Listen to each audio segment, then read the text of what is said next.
loose change. The bell above the restaurant door gave a half-hearted jingle as Jordan Reed stepped inside, shaking the drizzle from his jacket. It wasn't a fancy place, just a small-town family-style restaurant with red booths, laminated menus, and the smell of fried chicken clinging to everything like stubborn memory. The kind of place where regulars ordered without looking and newcomers were quietly judged from afar. Jordan wasn't a newcomer, but he hadn't been here in a very long time. He looked around slowly, eyes tracing every table, every picture frame, every worn-out corner. To anyone watching, he was just another customer, a tall, calm black man in his early 30s, wearing a quiet expression that hid more than it revealed. Behind the counter, a middle-aged manager in a crisp shirt and a too-tight tie glanced up, gave him a quick scan, and immediately looked away. No greeting, no smile. Not even the generic, "Hey there, welcome in." Jordan just nodded to himself. Nothing's changed. He walked up to the register and took out his wallet, ready to place a simple order, coffee, maybe a slice of pie, just to breathe in the place again. But the manager, still not meeting his eyes, tapped the counter impatiently. "Pickup order?" he asked, tone flat and dismissive. "No," Jordan replied. "Just something small. Haven't decided yet." The manager sighed like Jordan had just ruined his entire morning. Then he turned, not to help him, but to shout across the dining area, "Courtney, you got this one. I'm not doing walk-ins right now." The young waitress at the far booth nearly jumped. She was wiping down tables, earbuds half dangling and clearly exhausted. She hurried up front, smiling politely at Jordan. "Hi, what can I get you?" Jordan smiled back. "Just a coffee, black, and a slice of whatever's fresh." Courtney nodded gratefully.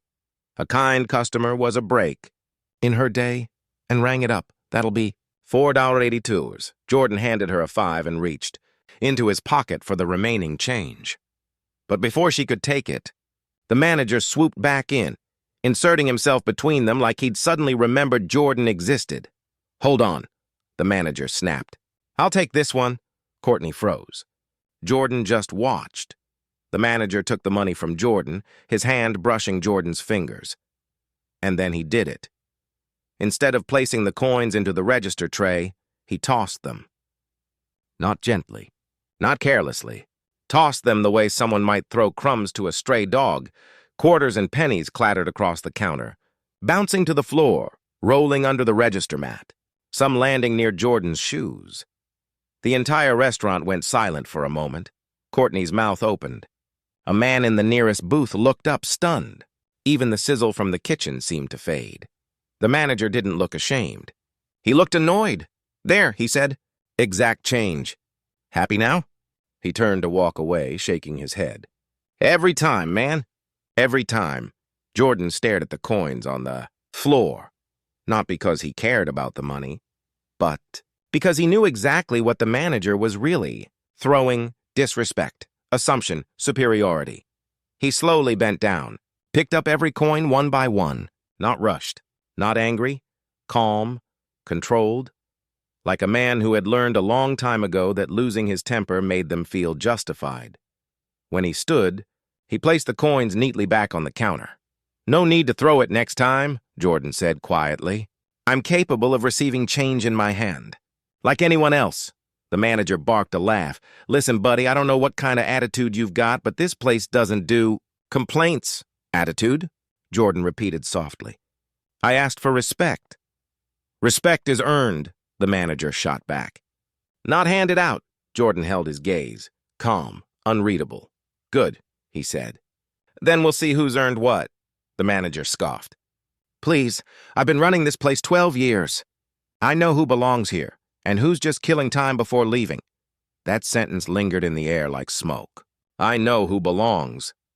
Jordan didn't reply. He just walked to an empty booth, sat down, and waited.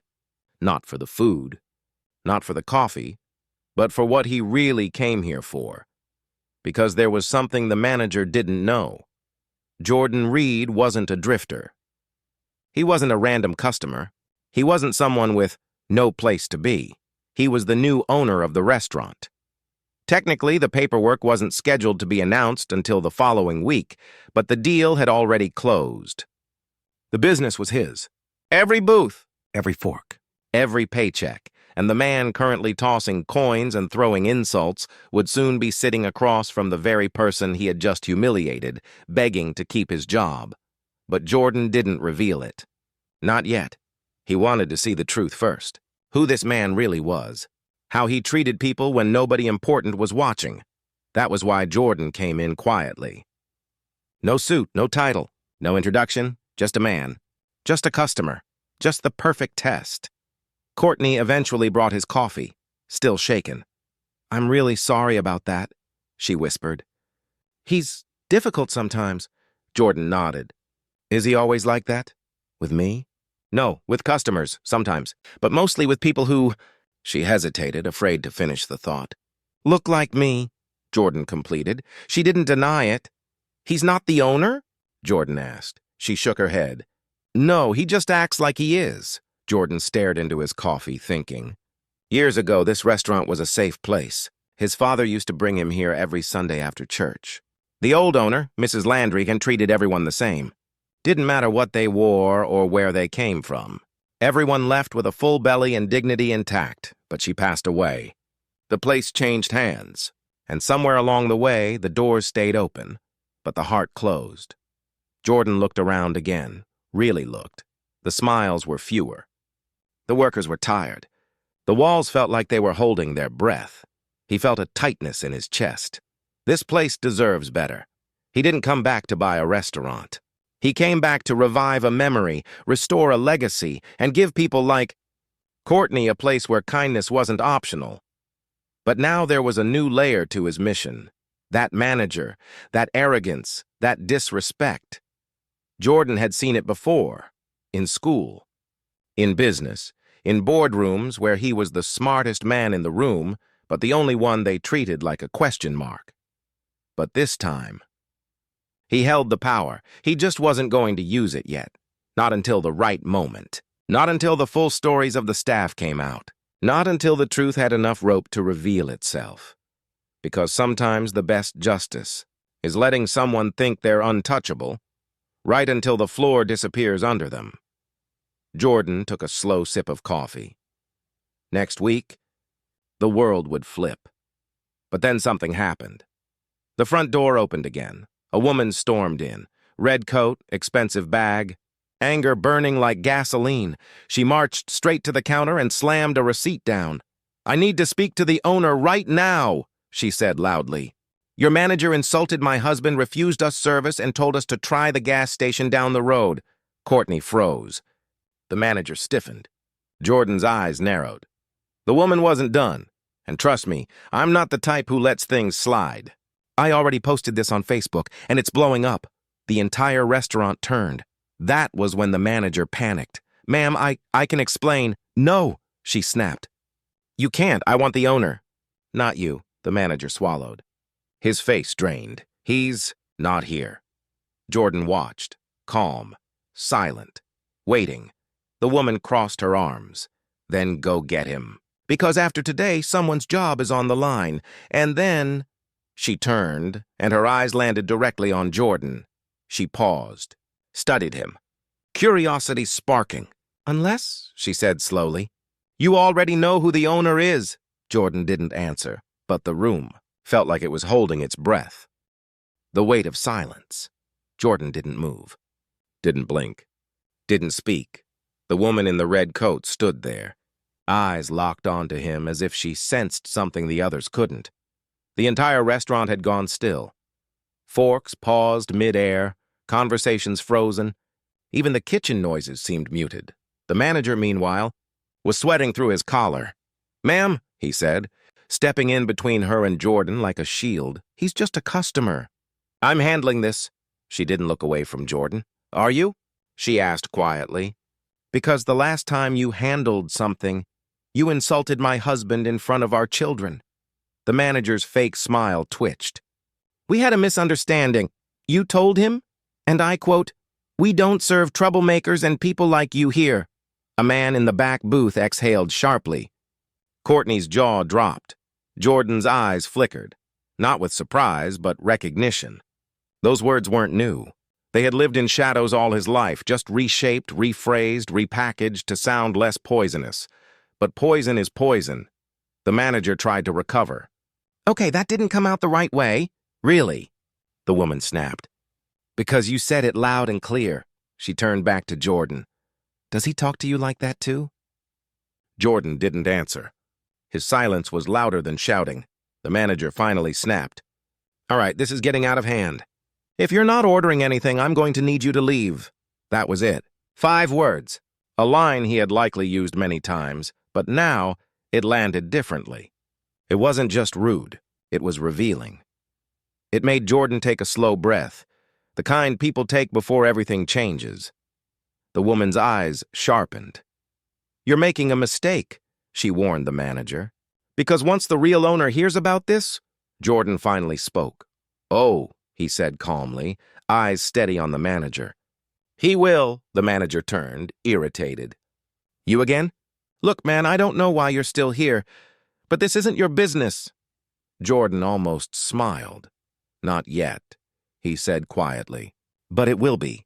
The manager frowned. "What are you talking about?" Before Jordan could speak, the door opened again. An older man in a leather jacket walked in, gray in his beard and purpose in his stride. He headed straight for Jordan's booth. "Jordan?" the man said, smiling. "Sorry I'm late." Traffic was a mess. The manager perked up. "Sir, if you're here to meet him, you'll need to order something or..." The man ignored him completely and sat across from Jordan. "You ready?" he asked, sliding a folder across the table. "Final signatures are in. You'll have full operational control by Monday morning. Staff will be informed after the weekend. Every word was a bomb. The entire room heard it. The woman, the waitstaff, the customers, even the fry cook stepped out from the kitchen." The manager blinked. "Wait, what?" Jordan didn't even look at him. He opened the folder, glanced at the documents he'd already read twice, and closed it again. "Yes," he said. "I'm ready." The older man nodded. "Good. I'll call the bank after lunch." Then he stood, shook Jordan's hand, and walked out as casually as if they had just confirmed a tea time. The silence afterward was impossible to ignore. The manager's voice cracked. What do you mean, operational control?" Jordan stared at the folder in front of him, then looked up, straight into the eyes of the man who had tossed his change like trash. "It means," Jordan said, "that starting Monday I own this restaurant." The manager actually stepped backward, as if the words physically pushed him. No, that can't be right. I would have known. The owner would have told me." "She did," Jordan interrupted. "You just weren't listening." Courtney's hand flew to her mouth. The woman in red coat smiled, slow, satisfied, righteous. The manager's face turned red, then pale, then something in between. You should have said something," he sputtered. "You can't just walk in here pretending to be some random customer." "I didn't pretend," Jordan replied calmly. "You assumed." The words sank like stones. "You judged me before I said a word. You decided how much respect I deserved before you even knew my name. That's not a mistake. That's a habit." The manager looked around. "Desperate. You can't fire me over one misunderstanding." "Oh," Jordan said quietly. "This isn't about one moment." He turned to Courtney. "Has he treated other customers like this?" She hesitated, not out of uncertainty, but out of fear. Her eyes flicked between them. "Yes," she whispered. "More than once? And the staff?" She swallowed, he yells. "He threatens to cut hours. He makes people cry. Last week, he told Sam he didn't look clean enough to work the counter." The manager pointed at her. "That is not true." "It is," said a voice from the kitchen. A young man, Sam, wearing a grease-stained apron, stood in the doorway.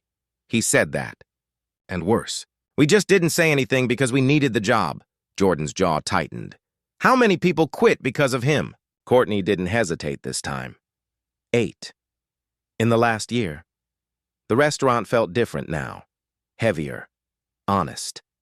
Jordan turned back to the manager, his voice steady, but no longer soft. "You built a culture of fear in a place that was meant to feel like home. You don't run this restaurant. You poison it. The manager's breathing turned sharp. You can't do this. I've been here longer than you've even thought about owning this place. I deserve— He didn't get to finish. Respect? Jordan asked. The same thing you refused to give other people? The manager didn't answer. He couldn't. Jordan stood. For now, you're suspended. Effective immediately. We'll deal with the rest through HR and legal channels. You can't suspend me, the manager shouted. I've built this place. No, Jordan said, voice low and final. Mrs. Landry built this place. You just benefited from it. And that was the truth, the final truth, the one that broke the spine of the manager's arrogance. The man didn't move, didn't speak, didn't blink. Like he was frozen in the moment his power died. Jordan turned to the staff. Everyone, here we'll get new contracts. Better hours, fair treatment. No retaliation, Courtney's eyes filled. Sam nodded slowly. Even the cook clenched his jaw, holding back emotion. The woman in the red coat whispered, About time someone like you owned a place like this. Jordan gave her a small nod of gratitude. Then he walked toward the door. Stopping halfway, the weight of the past and future balancing in his chest. But just as he reached for the handle, the suspended manager finally spoke. You think you've already won, he said, voice low and shaking. But you have no idea what this place is really like. I'm not the only problem. When you see what's behind the walls of this restaurant, he stopped. A dark smile crept across his face. You might wish you never bought it. Jordan slowly turned. What does that mean? The manager didn't answer. He just smirked and walked out, leaving behind a sentence heavy enough to crack the floor.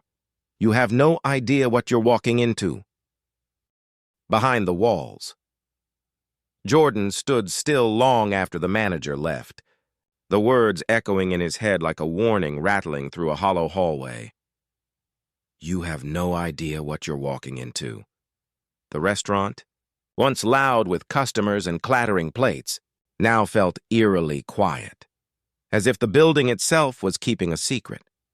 Courtney approached slowly, voice cautious. Jordan. Is everything okay?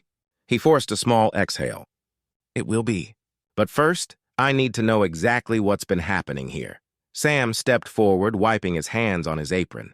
You're not just talking about customer service, are you? He asked. Jordan shook his head. No, I'm talking about everything. Payroll, staff records, kitchen conditions, supplier contracts. I want the truth, not the version he kept clean for the public. Courtney exchanged a glance.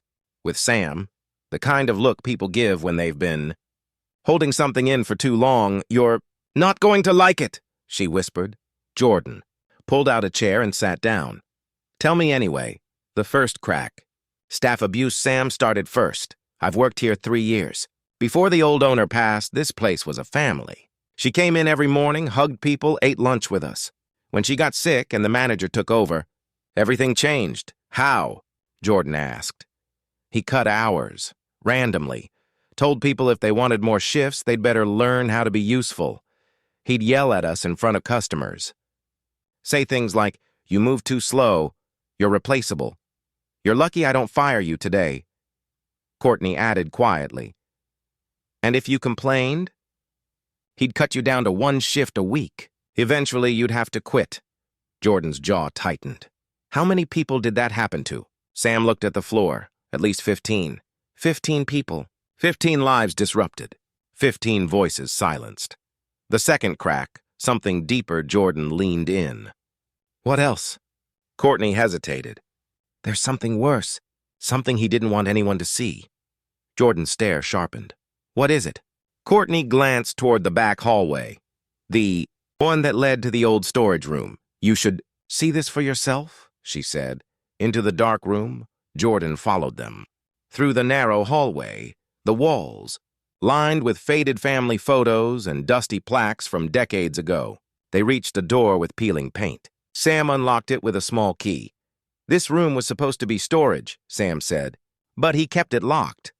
Always said it was inventory control, and no one needed to go in. The door creaked open, and the smell hit first. Rot, mold, something sour and chemical layered beneath it. Jordan stepped inside. It was worse than he imagined. Stacks of expired food products, broken equipment, mice droppings, boxes stamped with dates from 3 years ago, rotted produce covered with newspaper, a leaking pipe dripping into a bucket of gray water that should have been replaced weeks ago. This wasn't neglect, this was danger. Courtney spoke softly from behind him. We tried telling him the smell was getting out into the kitchen. He said to stop being dramatic. She swallowed. One of the customers got sick 3 months ago. We knew it was food-related. He said if anyone mentioned it, we'd be out of a job. Jordan stared at the mess, anger rising like heat under his skin. He knew this was here? Sam nodded. He used to lock it up whenever the health inspector came. Paid him off once, too. Jordan turned sharply. He bribed a health inspector? Sam nodded again. We didn't know for sure until we overheard a call, but yeah, he paid to keep the place open. Jordan took a slow breath. This wasn't a restaurant.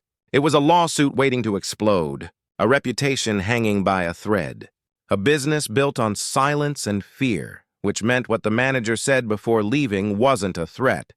It was the truth. Jordan really didn't know what he was walking into. The third crack. The ledger back in the main dining room, Jordan pulled the folder from earlier, took out the last page summary of the financial audit, and saw something that hadn't made sense before. One column showed food cost losses stacked against cash payment shortages. Another showed vendor payments listed but never delivered. Then there were cleaning supply invoices totaling almost $10,000 in a restaurant that hadn't had real cleaning in months. Jordan wrapped his finger on the paper. He was stealing, he said aloud. Money, supplies, kickbacks from fake vendors. Sam nodded. He'd brag about it when he got drunk. Said no one was smart enough to catch him.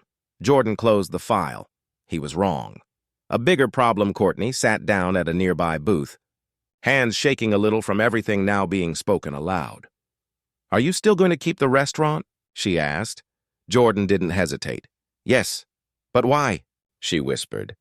Most people would run. You just walked into a disaster. Broken kitchen, scared staff, bad reputation. Because this place matters, Jordan said, voice steady. Not just to me. To this town. To every person who worked here believing they deserved dignity. And to every customer who walked in hoping for comfort, not corruption. Courtney wiped her eyes. You sound like Mrs. Landry. Jordan smiled faintly. She's the reason I'm here. But before the warmth of that moment could settle, the front door flew open. A man in a navy jacket stepped inside. Tall, cold expression. Clipboard in hand, health department, he announced. We received an anonymous complaint about sanitation violations. I'll need to inspect the premises immediately. Jordan froze. Already? The manager's parting words came crashing back. You have no idea what you're walking into. Jordan turned to Sam and Courtney. You told anyone?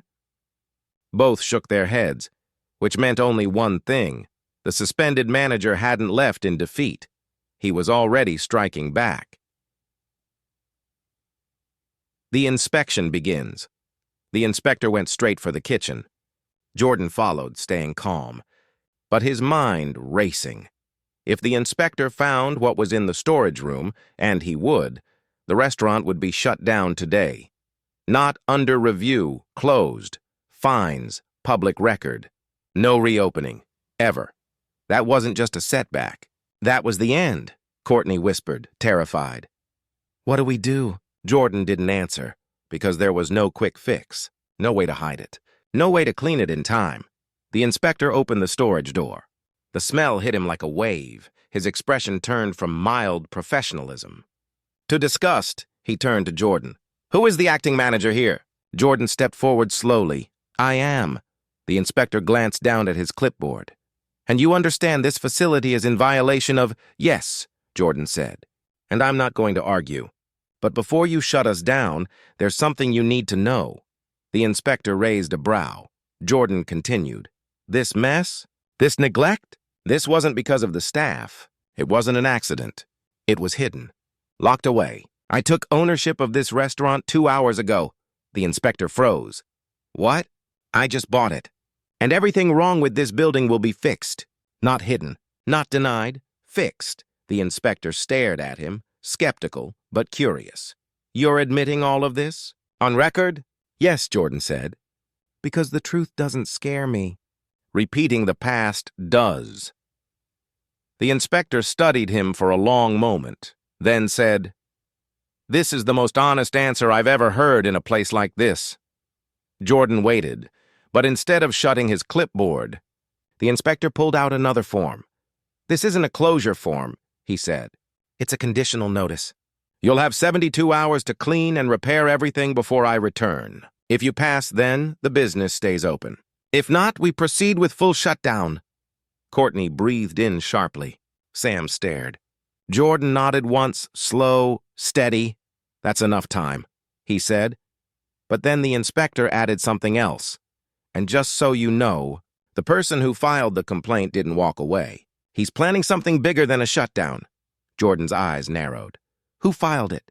The inspector didn't speak. He just turned the form around, and there, in bold handwriting, was the signature, Eric Lawson, former manager. Jordan's pulse tightened. Eric hadn't just thrown change, he was throwing war. The war begins. The inspector's name, Eric Lawson, stared up at Jordan from the report like a warning label. Not a coincidence, not a final act of bitterness. A move. Eric hadn't just walked away angry. He walked away prepared. Jordan could feel it. That quiet tension just before a storm breaks loose. The kind that didn't just threaten rain, but flooding. He folded the form slowly and looked at the staff. 72 hours, he said. That's how long we have to save this place, Courtney swallowed. How do we even start? We start by deciding whether this is worth saving, Jordan said. And then something unexpected happened. Every pair of eyes in that room, tired eyes, hurt eyes, hopeful eyes, lifted. And one by one, they nodded. Sam was the first to speak. I'm in. I've worked here too long to let him win. Courtney stepped forward. Me too. Mrs. Landry always told us this place was built on heart. It deserves better than him. Even the quiet kid from the dish room whispered, I'll help. I can stay late. I don't care how long. Jordan felt a heat in his chest, not anger now, but responsibility. The weight of leadership, the kind that didn't come from authority but from trust. Then we fight, he said. But we fight smart. The damage within, they started cleaning. Not wiping tables, not sweeping floors, real cleaning, mold scrubbed off walls, rotten food trashed, expired inventory hauled out by the cartload. With every trash bag filled, it became clearer. Eric didn't just let the restaurant rot, he designed the rot. Expired goods hidden under newer ones. Cleaning supplies ordered on record but never delivered. Broken appliances never reported. So staff took the blame when orders were slow. And in the middle of the chaos, Jordan found something taped under the old freezer panel. A notebook. Not a regular one. A black leather-bound ledger. Inside were handwritten entries. Cash skims every Friday. Vendor fees, split 30%. Health inspector, $800 cash. Keep receipts clean. Courtney, reduce hours. Talks too much. Sam, no raise. Intimidation works. And then, a final entry dated 2 weeks ago. Restaurant rumored to be selling. If new owner doesn't keep me, burn everything. Jordan stared at the last line. Courtney saw his face. What is it? Jordan closed the book. He wasn't scared of losing his job, Jordan said. He was scared of losing control. An unexpected alley as they worked. The bell rang above the door again. Everyone froze, expecting Eric, maybe reporters, maybe a lawsuit courier, but instead, a woman in her late 60s walked in with a tin of cookies and a cane. Courtney gasped. Mrs. Landry! The old owner. The heart of the restaurant before everything fell apart. The woman Jordan spoke about. The reason he ever came back. She smiled at Courtney, then her eyes landed on Jordan. You're him, she said softly. The boy who used to sit in the corner booth with his father. Peanut butter pie and hot cocoa. Jordan's expression softened. You remember me? I never forget the ones who carried kindness in their hands, she said. She looked around slowly, at the workers scrubbing, the walls stripped bare, the old pain finally being brought into light. What happened here? Breaks me, she whispered. Jordan nodded. I'm going to fix it. Her eyes glistened. That's why I sold it to you. Courtney looked stunned. Sam almost dropped a mop. You chose him? Courtney asked. Mrs. Landry nodded. When he came to me, I knew. Not because he had money, not because he had plans, because he cared. She turned to Jordan again. But there's something you don't know. Eric wasn't just a bad manager. He was filing legal claims to take ownership if I passed away before the sale was finalized. Jordan stiffened. You mean? He wanted the restaurant, she said, not to run it, but to own the people inside it. And just like that, the fight wasn't just about cleaning a building. It was about cutting out a disease. The first strike back that night, Jordan received an email. Subject: Enjoy your 72 hours. Attached, a PDF file. It was a digital copy of a court filing, Eric Lawson vs. Reed Holdings, a lawsuit, claiming wrongful termination, breach of contract, and hostile takeover. The date of filing? The same day he was suspended. Jordan clenched his fists. The man hadn't walked away defeated. He had walked away armed. The meeting Jordan gathered the staff. If Eric is willing to take us to court, he said. He's willing to do worse, Sam nodded. Yeah, like slander. He knows reporters. He could try to smear the place before we reopen. Courtney looked terrified. What if customers think we're the problem? Jordan shook his head slowly. No, not this time. We don't let him control the story. He opened the black ledger and placed it on the table. We control it. Courtney's eyes widened. You're going public? Yes, Jordan said. Not with a PR spin, not with excuses, with truth, Sam exhaled. That's risky. Everything worth saving is, Jordan replied. The broadcast plan Jordan made a decision. If Eric wanted to attack in the dark, they would answer in the light. He called a woman named Tanya Ross, a local reporter known for exposing corruption. Not gossip, truth, she answered on the second ring. Jordan Reed, she said. I heard rumors you bought the old Landry's restaurant. They're true, he said. And I need you to hear what else is true, she listened. Then she said 5 words. I'll bring the cameras Monday, the same day as the inspection. The real judgment day, training for battle. The next 48 hours were a blur. New cleaning crew brought in, sanitation-grade products delivered. Plumber, electrician, pest control, all called in back-to-back, and beneath the physical rebuilding, there was something else growing in the room, pride. For the first time in a long time, maybe ever, the team wasn't working for the restaurant.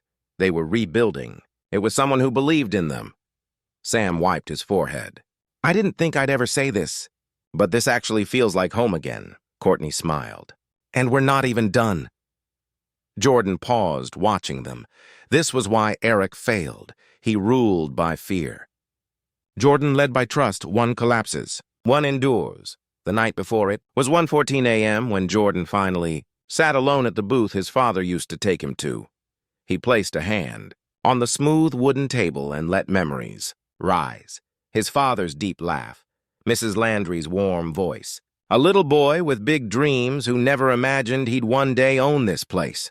A place where he wasn't treated small, where nobody tossed his change, where he belonged.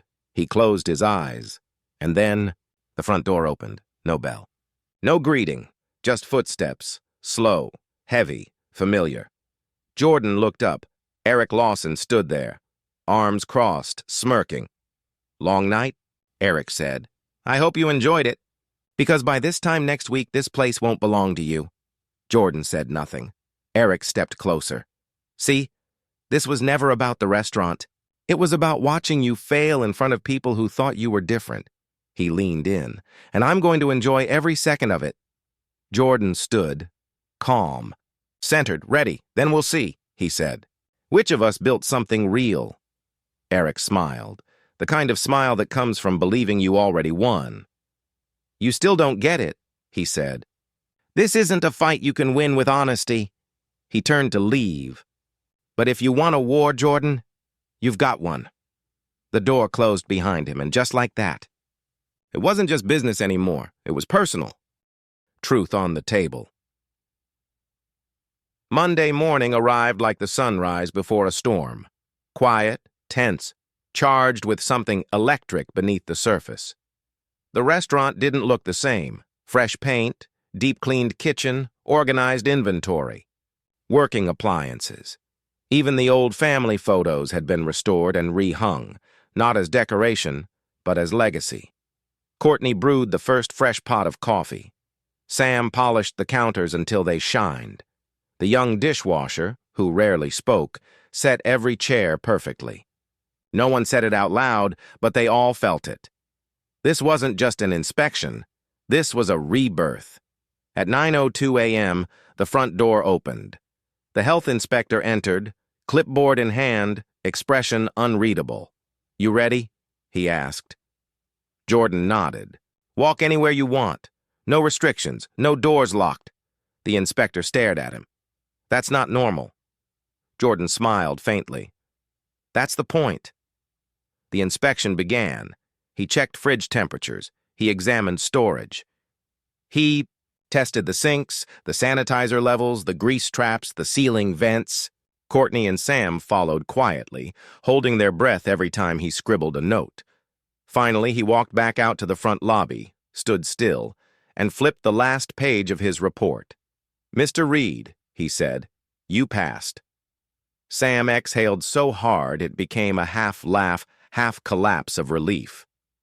Courtney covered her mouth, eyes filling. "You've gone from a failing grade to full compliance in 72 hours, the inspector said. "That doesn't happen. Not unless someone cares." Jordan nodded. "We do. All of us." The inspector shook his hand. "You earned this reopening." But before anyone could celebrate, the door opened again. This time, cameras rolled in. Local news reporter Tanya Ross entered with her crew. "You ready to talk?" she asked Jordan. He nodded once. But then, another shadow crossed the doorway. Eric Lawson, suit, clipboard, smirk. He walked in like he still owned the air.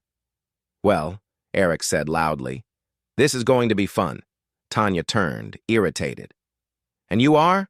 Eric flashed papers. "The wrongfully terminated manager of this establishment. And the plaintiff in an active lawsuit." Courtney muttered, "Here we go." The cameras were already running. Tanya raised a brow. "So you're claiming you were fired illegally?" "Not just fired," Eric said, voice coated in false confidence. "I was removed without cause by someone who manipulated their way into ownership." Jordan watched him, not angry, not shaken, just waiting. Eric wasn't done. And for the record, this restaurant is still unsafe. They hid violations. They faked repairs. I have proof the new owner is unqualified, and Jordan stepped forward. "No," he said calmly.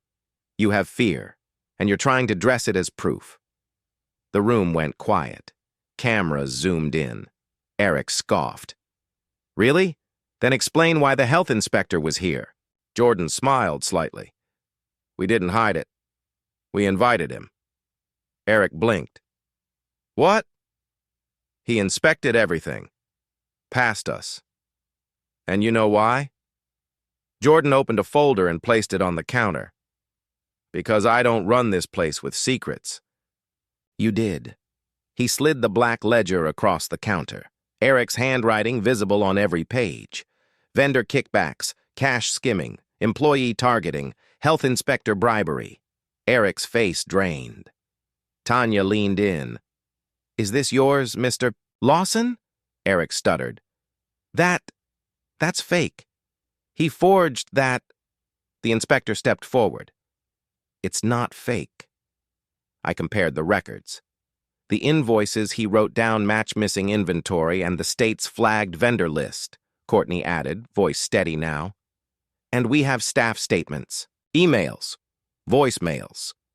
We kept them because someone told us the truth would matter one day," Eric snapped. "You stupid kids think you'll win because you cleaned a kitchen? You have no idea how business works. You think customers care about fairness? They want speed, cheap food, familiar faces. He stepped closer to Jordan, lowering his voice, but still on camera. And no matter how much you clean or how many papers you sign, people will still walk in and see you before they see the menu.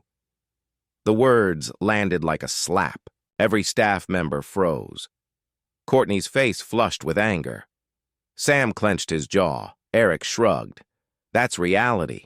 You can scrub floors, you can fix tiles, but you can't fix the way the world looks at someone like you in charge. Jordan didn't move, didn't look away. He let the silence sit for 5 unbearable seconds. Then he said quietly, but with the force of truth. You're right about one thing. Eric smirked, thinking he'd won. But here's what you don't understand, Jordan continued. I'm not trying to change the world today. He stepped forward. I'm changing this room. The entire staff stood behind him now.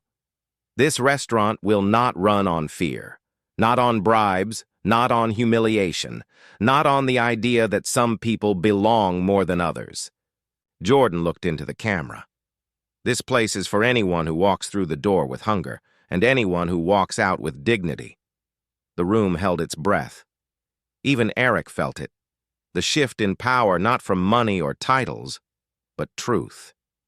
Jordan wasn't done. You taught people to serve with their heads down, he said to Eric. I'm teaching them to serve with their shoulders back. You built a workplace based on silence. I'm building one based on voice. You led with intimidation. I lead with trust. Eric's mask cracked. You don't get it, he spat. I was the one who made this place profitable. Jordan leaned in. You made it profitable on paper, he pointed to the staff. They're going to make it proud in real life. Tanya turned to Eric again. Mr. Lawson, in light of the evidence and testimony, do you still plan to pursue legal action? Eric stared at the ledger, then at the camera, then at the people who once feared him but now stood taller without him. His voice shook. This isn't over. He walked out. No smirk, no threats, no power left, just footsteps. Fading. Final resolution, the inspector signed the reopening form. Tanya shook Jordan's hand and said, You just turned a health inspection into a documentary. Courtney laughed through tears. Sam clapped Jordan on the back, and for the first time, the restaurant felt alive again. Not fixed, not perfect, but reborn. Later, when the staff went home and the lights dimmed, Jordan sat in the booth where his father once sat across from him. He whispered into the quiet, We did it, Dad. Not a victory shout, not a movie ending, just a man honoring the past and protecting the future. Months later, the restaurant doors opened at 8 a.m. Customers lined up before breakfast. New menu. New uniforms, new faces. Old smiles returned. Above the register hung a plaque. This place stands for dignity, not because it was easy, but because someone refused to accept less. Below it, handwritten, in honor of Mrs. Landry and every worker who stayed anyway. And on the counter, a tip jar. Labeled, Respect is the real change.